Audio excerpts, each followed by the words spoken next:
रहा था वहाँ एक लड़का और था जिसे वो बातें करने की कोशिश करता है, लेकिन वो भड़वा उसे चू तक नहीं बोलता। जिस पर वो उससे कहता है भोसड़ी के बौड़ी गाइंड, तुझे क्या लगता है तू बहुत कूल है, तू फूल है भोसड़ी के। अब इतनी सारी नॉन स्टॉप गालियां सुनकर भी वो लड़का कुछ नहीं बोलता, जिससे दा विंची दा चूतिया को और भी ज्यादा गुस्सा आ जाता है। तो वो उसे धक्का मारकर कहता है बीन के लोड़े, मैं तुझसे बात कर रहा हूँ, बात क्यों नहीं करता तू। जिस बीच वो उसकी टोपी भी गिरा देता है। लड़का कहता है बीन चोद ऐसा मत कर वरना तू बहुत पछताएगा। दा विंची उस पर हाथ उठाता है, लेकिन वो उसके हाथ को एक ही झटके में पकड़ लेता है, जिसके बाद उन दोनों के बीच में हाथापाई शुरू होती है। और वो लड़का ऐसे लड़ रहा था कि जैसे कि वो रजनीकांत वाला चिट्टी रोबोट हो। पर अपना दा विंची दा चूतिया भी कुछ कम नहीं था, वो उसे उठाकर पटकता है, जिसमें उसका सर कमोड़ से टकराता है और उसकी गर्दन अलग हो जाती है, जिसे देखकर तो उसकी फटी की फटी रह जाती है, क्योंकि बेटी चोद वो सच में रजनीकांत वाला ही रोबोट निकला। तभी वो चारों गुस्से में बाथरूम आते हैं और उसे गंदी गंदी गालियां बकने लगते हैं। और इतनी ही देर में वो चिट्टी रोबोट फिर से हिलने डुलने लगता है और खड़ा हो जाता है, जो सब देखकर वो पांचों के पांचों चौंक कर लट हो जाते हैं कि भीड़ का लंड ये क्या बला है। तभी 4-5 चिट्टी और आ जाते हैं, जिसके बाद शुरू हो जाती है धड़ाधड़ फाइट।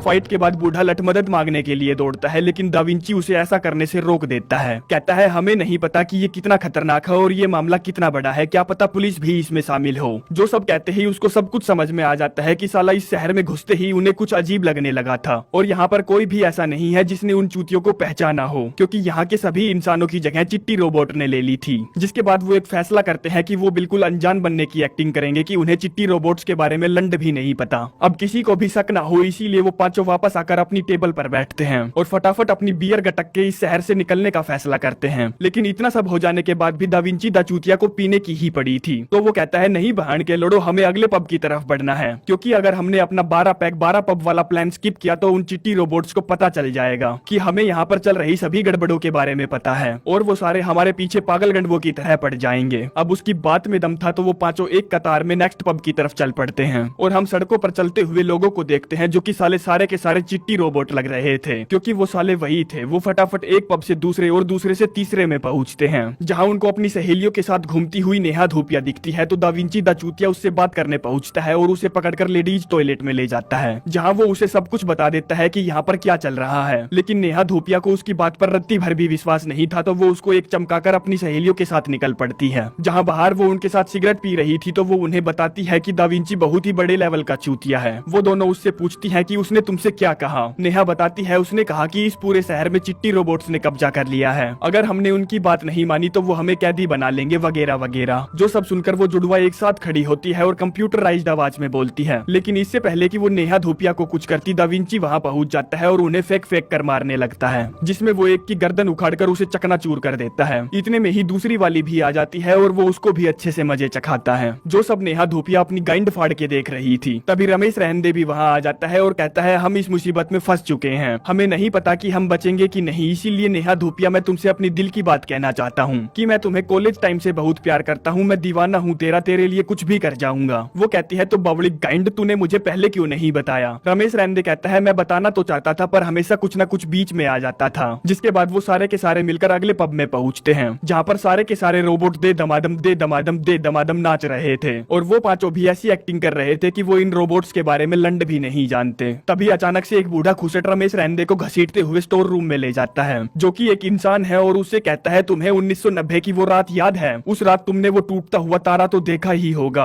वो उसी रात यहाँ आए थे, शुरुआत में तो कुछ नहीं हुआ, फिर एक दो को बदला गया और धीरे धीरे पूरे शहर को बदल दिया गया। जो लोग चिट्टी में बदल गए वो बुरे नहीं थे, बल्कि आपस में सभी की दोस्ती बढ़ने लगी। उनकी यहाँ पर कब्जा करने की चाल नहीं है, वो यहाँ पर घुलना मिलना चाहते हैं और बस ज्यादा से ज्यादा हमें अपना जैसा बनाना चाहते हैं। उनकी बात मान लो तो ठीक, वरना वो तुम्हारा डीएनए लेकर तुम्हारा पुतला तैयार कर देंगे, जो तुमसे दिखने में हैंडसम और जवान होगा, और तो और उन पुतलों के पास तुम्हारी यादें भी होंगी। रमेश रहंदे पूछता है अच्छा वो हमारा डीएनए कैसे लेते हैं। बूढ़ा कहता है खून से, पसीने से, बालों की हड्डी से, गिलास पर लगे थूक से, यूज किए हुए कोंडम से, हमसे टपाटप वाले संबंध बनाकर। और तुम्हें क्या लगता है मैं स्ट्रो से बियर क्यों पीता हूँ। रमेश पूछता है अच्छा वो लोग जो रोबोट में बदल दिए गए उनके शरीर के साथ क्या होता है। बूढ़ा बोलता है बॉडी गाइंड, मुझसे ये दोबारा मत पूछ लियो। दूसरी तरफ स्टेज पर 3 बवाल लड़कियां आती है, जिन्हें देखकर उन तीनों के तो होश उड़ जाते हैं, क्योंकि वो उन पर अपनी सेक्सी सेक्सी अदाएं जो बखेर रही थी, जिस वजह से वो उनकी तरफ आकर्षित हो जाते हैं और वो लड़कियां उनके साथ मस्त गजब वाला डांस करती हैं। दरअसल वो लड़कियां रोबोट थी और वो उन सभी को घेरकर उनके साथ कांड बैठाना चाहती थी। तभी स्टोर रूम से दौड़कर रमेश रहंदे आता है और उन सभी को लेकर पब से बाहर पहुंचता है, जहां वो इस शहर से निकलने का फैसला करते हैं। लेकिन जस्टिन झाटू उन्हें ऐसा करने से रोकता है और कहता है हम पकड़े जाएंगे, जिस पर वो उसकी बात मान लेते हैं और अगले पब में पहुंचते हैं, जहां राजू राजदरबार को जस्टिन झाटू पर शक होता है तो वो उसका सर फोड़ देता है, क्योंकि वो रोबोट बन चुका था। दरअसल राजू राजदरबार को उस पर शक इसलिए हुआ क्योंकि पहले वाला जस्टिन झाटू कभी भी 3 बियर से ज्यादा नहीं पी सकता था। तभी वहाँ पर जितने भी रोबोट थे सभी अपनी आंखों में फ्लैश लाइट जलाकर उनकी तरफ बढ़ते हैं और कहते हैं अगर तुम हमारे साथ अपनी मर्जी से नहीं आए तो तुम्हें हम जबरदस्ती अपना जैसा बना देंगे। जिसके बाद फाइट शुरू होती है।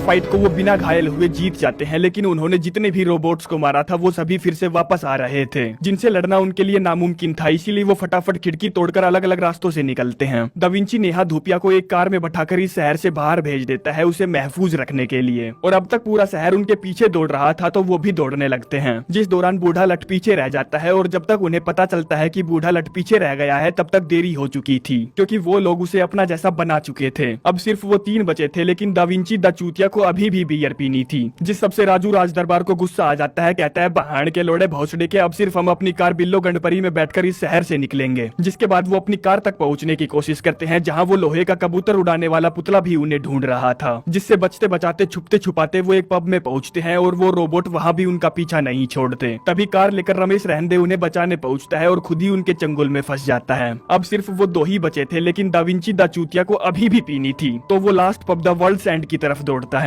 जिसके पीछे पीछे राजू राजदरबार भी आता है, जहां वो दोनों आपस में लड़ने लगते हैं, क्योंकि सब कुछ तबाह हो रहा था और दा विंची को भांडचोद अभी भी अपनी गाइंड मरवानी थी। लेकिन इतनी ही देर में ना जाने क्या होता है और वो पूरी की पूरी जगह कपकपाने लगती है, और जिस जगह वो खड़े थे वो लिफ्ट की तरह नीचे जाने लगती है, जहां हम रोबोट्स की सेना देखते हैं। तभी ऊपर से एक रोशनी पड़ती है जो कि दा विंची दा चूतिया से कहती है हम तुम इंसानों की ताकत और समझदारी बढ़ाने आए हैं, जो हम ब्रह्मांड की बहुत सारी गैलेक्सियों में कर चुके हैं। दा विंची कहता है अच्छा भाई ऐसा कैसे कर लेते हो तुम। वो रोशनी कहती है अब तक हमने इस धरती की बहुत ही कम आबादी को अपने जैसा बनाया है, और हमने अब तक सिर्फ 2000 ही ऐसे प्लांट लगाए हैं जहां पर हम ऐसे रोबोट बनाते हैं। हमारा मकसद बिल्कुल सीधा साधा है, दुनिया की आबादी को हमारी कम्युनिटी में शामिल करना। लेकिन दा विंची दा चूतिया उसकी एक नहीं सुनता, जिस पर वो रोशनी उससे कहती है तो तुमने अपना रास्ता चुन लिया है बावली गाइंड इंसान। वो कहता है भोसड़ी के तू होता कौन है हमें ये बताने वाला कि इंसानों को क्या करना चाहिए। रोशनी बोलती है हम है नेटवर्क, पिछले 23 सालों में टेक्नोलॉजी में जो तुम लोगों ने तरक्की की है ना वो हमारी ही देन है। दा विंची कहता है भाड़ में जा बहाने के लोड़े रोशनी की दुकान, और कहता है देख भाई भोसड़ी के हमारी दुनिया परफेक्ट नहीं है और इंसान तो बिल्कुल भी परफेक्ट नहीं है। रोशनी बोलती है तभी तो तुम लोगों को सुधार की जरूरत है। क्या गैलेक्सी को एक ऐसे प्लेनेट के भरोसे छोड़ देना चाहिए जहाँ तुम जैसे लोग रहते हो। जो सुनकर राजू राजदरबार को गुस्सा आ जाता है, कहता है भोसड़ी के बहन के लोड़े तुझे बॉस किसने बनाया और इंसानों की कमियां निकालने वाला बहन के लंड तू होता कौन है। रोशनी बोलती है इस समय तुम्हारा प्लेनेट पूरी दुनिया में सबसे ज्यादा गवार का लंड है, हम बस तुम्हें परफेक्ट बनाना चाहते हैं। दा विंची बोलता है भोसड़ी के गवार का लंड होना हमारा जन्म सिद्ध अधिकार है, हमारी पूरी मानव सभ्यता गवार के लंडों ने बनाई है भोसड़ी के, और हमें इस पर फक्र है, समझाना भड़वी के। रोशनी कहती है बीन के लोड़ो तुम बेहिसाब सोलर सिस्टम की समझदारी के खिलाफ बोल रहे हो। दा विंची कहता है हाँ तो क्या उखाड़ लेगा बे तू नाजायज की पैदाइश, और पूछता है जितने भी लोगों को तूने बदला उनका क्या किया तूने साले हिसाब दे।